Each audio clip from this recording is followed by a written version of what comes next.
What's up, y'all? Today we got another game day graphic breakdown. This one's pretty intricate, so let's get right into it. So I don't know why, but on this one I decided to start out with a noisy background and then use the same topographical map texture for the floor. Then I went in and just added some stars to the top. I knew I'd be doing a Charlotte skyline sort of look because that's where we're playing the first game. So I just added in the game day text, a shadow over here to go under this building, and I just used pretty much the biggest buildings in Charlotte as well as the Panther Stadium. So I blurred out that since it's further in the background, gave it some shading to kind of blend in with the floor, and then used a curves layer to give it some contrast, darken it up a little bit. Then I changed the color a bunch of different times using color balance, hue saturation, and finally just a yellow color overlay. And I still ended up changing it again. This right here is just a smoke fog brush, which looks bad right here because of this line, but that'll be covered up later. So I basically wanted it to look like the top of the city with like some foggy clouds and stuff around, even though this is like a floor, but it's just like the top of the tallest buildings. Anyway, so I brought in this photo too, and then I added in an inner shadow to make it blend in with the background a little better, gave it some contrast with another curves layer, just bumping down darkest areas, and then used a color balance to tweak the color. And then I ended up making the whole thing yellow using a hue saturation layer. Then I ended up adding in more fog with another fog brush and then some clouds, and I put a motion blur on that one to make it look like it was moving. Then I added in the cutouts with an unsharp mask and a camera raw filter on each of them, and used a curves layer to just darken up some areas on their bodies. And then I used inner shadow on Cam to make this yellow light, this soft yellow light, kind of appear around him because that building in the background would be shining onto him. Then I added more layers of just painted light on each of them. Some are softer, some are more detailed, where the light from the stadium that would be right here would be hitting them. Then I added some shading to their cleats to make them blend in with the floor a little better. And then we added in the stadium. So I put a camera raw filter on it to make it look like the background, and then put an inner shadow and a drop shadow on it to make it look like it's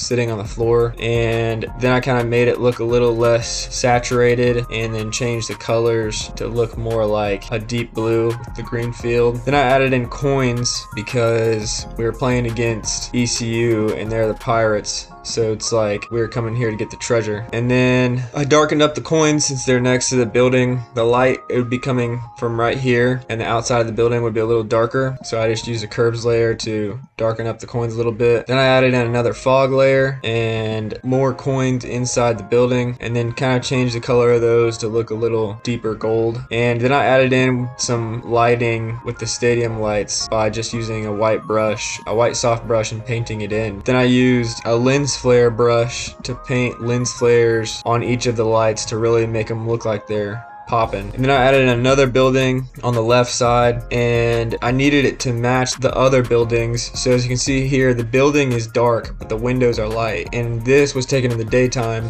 so the building is lighter than the windows look. So what I did was inverted it and blurred it since it's close to the camera. Then I made it black and white so it looks like the windows are lit up and the building isn't, like this picture back here. Then I bumped up the contrast and gave the windows some color, and then gave the building some color by just putting a blue overlay on it and a sort of like tan overlay set to linear burn, so it's only affecting the lighter parts. Then I put Cam's reflection sort of in the building right here, and then blurred it just to kind of make it look like there's some color hitting the building from where Cam is. Then I added in this helicopter to really sell the look and the player's size. Then I added in another fog layer. Then I brightened up the buildings with a apply image layer after I just took everything from the background, made one image, did apply image, and then hit Gaussian blur and changed it to screen. Then painted that in where I wanted the glow. And then I used this hue saturation layer to tweak the color to be the yellow that I wanted it, and then I used another selective color to tweak the yellow even more. And then I added in the info and the lighting. Then I added in our LUT folder and the bottom info. And then what I did to make this move is I went to window, clicked on timeline, and then once you get the timeline to pop up, you can just set keyframes to make everything move over the span of time. So at the start, you hit the keyframe with the cloud here, and then at the 5-second mark, you move the cloud over here or something, and it makes another keyframe. Then you play that back, and the cloud moves from the first location to the second location over those 5 seconds. So basically that's just what I did with some of the clouds and the helicopter. Check out this video to see another game day graphic breakdown, and don't forget to subscribe. Thanks for watching.